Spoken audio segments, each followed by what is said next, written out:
But I do have one more person who needs to make a very important speech.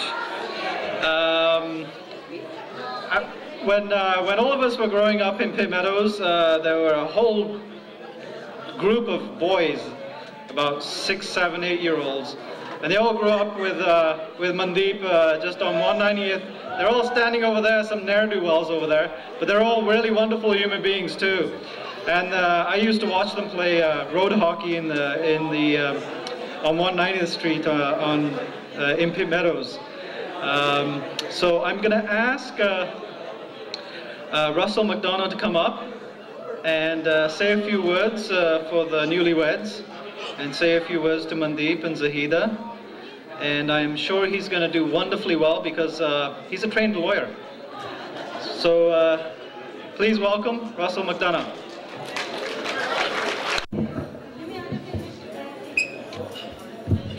Hello, can you hear me?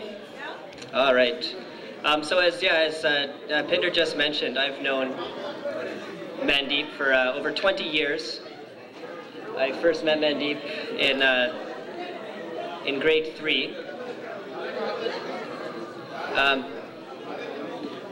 In grade 3, Mandeep was a little bit of a different person than he is now. Now you see him, he's a very nice, quiet individual. Doesn't say too much, just lets things happen. Grade 3 is a different story. I came to school in grade 3 in the same school as Mandeep. My first introduction was this giant guy. He was a year older than us. He was huge compared to us. He had a full-on mustache in grade 3. He used to chase us around the field kicking balls at us. He was the biggest bully you could ever imagine. And then look at him now. He's this little quiet guy. He's all grown up. So as you can tell, some things have changed since then. Some things haven't changed. For instance, he's the exact same size.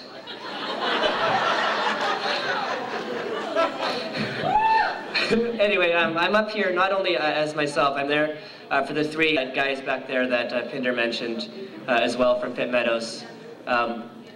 The 4 of us, or the 5 of us, including this guy over here, are the best of friends. We shared a lot of memories together, a lot of stories, too many to mention here. Over the years, we've been through a lot. And what I wanted to do at this moment is to try and just give Zahida kind of a heads up on what she's getting into from what we've learned over the last 20 years. So like a couple lessons for you. If anybody knows Mandeep, I see his work is over there as well. Everybody from the FICOM over there, and I think they'd agree with us as well, saying that Mandeep is the hardest working guy you'll ever meet. This guy is so diligent, he's so hardworking. For instance, he went to school for 5 years after high school. That's impressive. Lots of people do that. Doctors, lawyers. But what Mandeep did was he got a 2-year diploma. But that's not bad, because during that time Mandeep also worked full-time. That explains how much of a hard worker he is. So that's something that you've got to be aware of. He pulls the long hours, this guy. For instance, I don't know if you know this, but Mandeep used to pump gas. He's worked at every single Shell station in the entire Lower Mainland.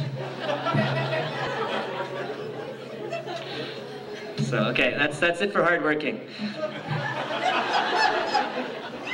He's also a very determined individual. He can take a hit and pop right back up. So you just go nuts on the guy. It's great. As I'm sure all of you know, he's an amazing athlete. He's probably the fastest runner you'll ever meet. He was affectionately known throughout high school, and not only our little circle of 5 guys, but the entire Pitt Meadows secondary soccer team is Cheetah because of his quick speed.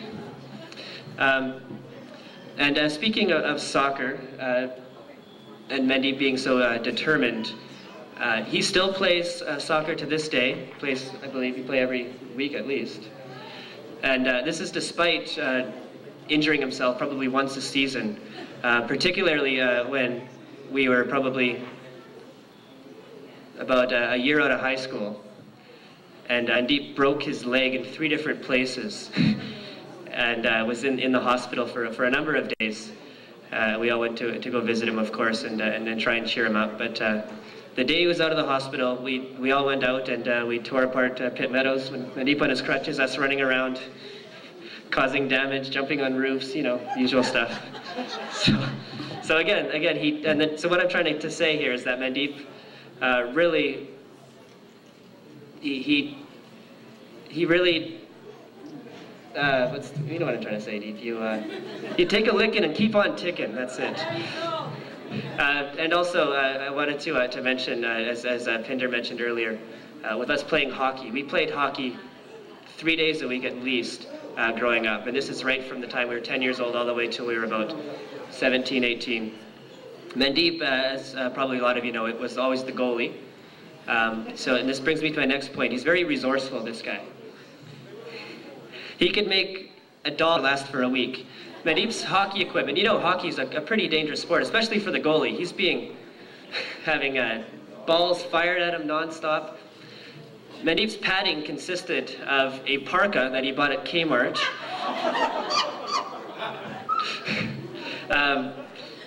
an old couch that he had cut up and used as pads. So he had these foam pads that were maybe this thick.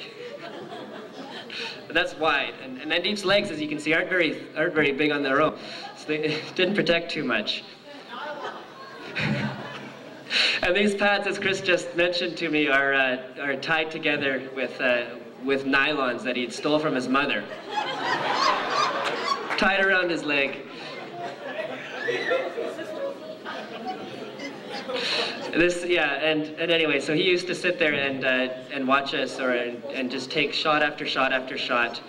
It was a very rare occurrence we actually scored on the guy. I don't know if it was because we were trying to hit him or not, but Mandeep was an amazing goalie and very determined. I also wanted to mention, I know you guys just bought a new car, so congratulations on that. Mandeep's had quite a career in car ownership. In high school, Mandeep was the first one to get his driver's license out of our little group of friends because he was a year older than us, which made Mandeep always our chauffeur. Which, it sounds great, I know it sounds good now, but when you really think about what we were driving back then, he used to own a Peugeot that I think he found in his front yard that his father had worked on for years. And this car, with every red light, we'd have to restart the car. That car didn't last too long, so then we moved on to the brown Datsun that I remember he bought from somebody that lived in the same area as me. It was probably made the same year Mandeep was, in 1975, I presume, 76. And it had literally had holes in the bottom of the car.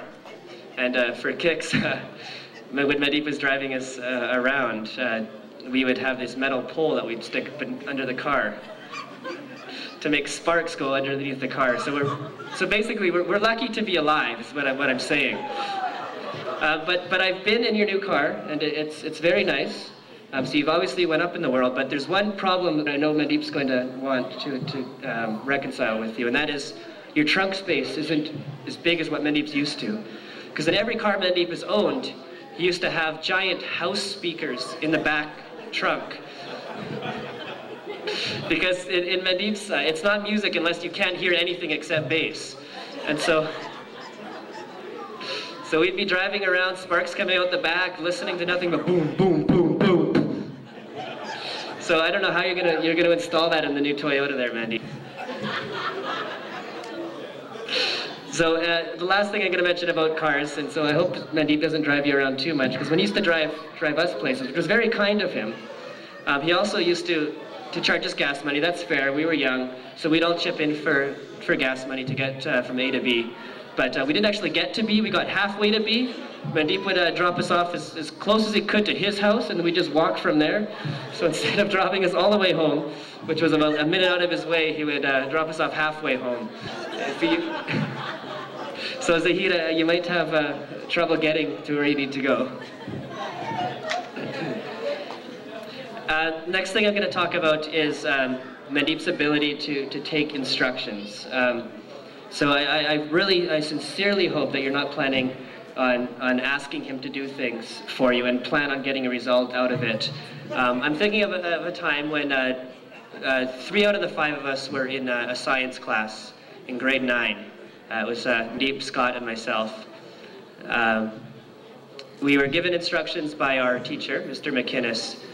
We were given a handout, and I don't even know what it's about anymore. But the instructions were, I'm giving you this because I need it for my next class, so you can only look at it today. You can't keep it. So whatever you do, don't put your name on it, please, okay? And as he's handing it out, he's also telling us, like, I need this in good condition for when the next class comes, so just don't fold it, do anything to it, just keep it in good condition. So we go through the lesson, everything's fine, and then the end of the class comes around, the teacher comes around to collect all of these papers, and everybody hands them back in, and he gets to Mandeep, and he says, okay, Mandeep, where's yours? And Mandeep says, oh, I folded it up. And then Mr. McInnes says, oh, that's okay, Mandeep, that's okay, just give it back. We could clear the creases out. And then Mandeep says, I put my name on it too.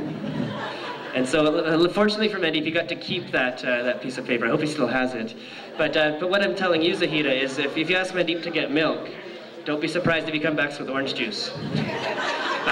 Anyway, I've given Mandeep a kind of a hard time up here, but I want to make it very clear that Chris, Scott, and Mandeep, or not Mandeep, he's not proud of himself, but Mike, the 4 of us, Mandeep, are very proud of you. We're honored to have been invited. It's been a pleasure to have been your friend for so long. It's been a pleasure to be up here today. I promised myself I would. So anyway, it's again, as I mentioned, Mandeep, I'm all the best. I wish you guys the best of luck together. Again, thank you so much. To Mandeep and Zahida.